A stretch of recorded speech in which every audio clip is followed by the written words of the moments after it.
السلام علیکم ویورز، بسم اللہ الرحمن الرحیم۔ آج کی ویڈیو میں ہم جماعت ہشتم کی جو ہے وہ کہانی جھوٹ کی سزا شیئر کر رہے ہیں۔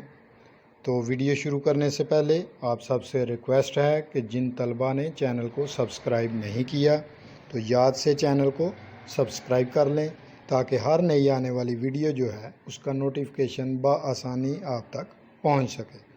تو آئیے ویڈیو کی طرف چلتے ہیں۔ کہانی کا عنوان ہے جھوٹ کی سزا۔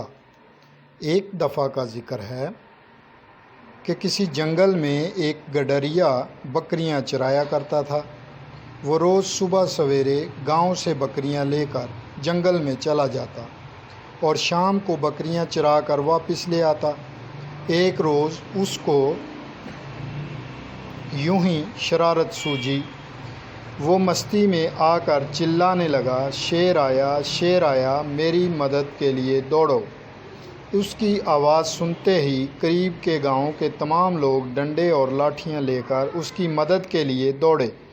جب گڈریے کے پاس پہنچے تو دیکھا کہ وہاں کوئی شیر موجود نہ تھا۔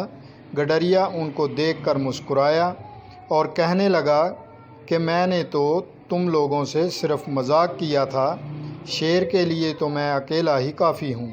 چند دنوں بعد پھر گڈریا چلایا کہ شیر آیا، شیر آیا۔ گاؤں والے پھر اس کی مدد کے لیے دوڑے اور جب وہاں پہنچے تو دیکھا کہ وہاں گڈریا کھڑا مسکرا رہا تھا۔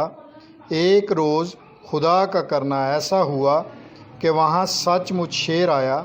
شیر کو دیکھ کر گڈریا ڈرا اور خوف سے بہت چلایا۔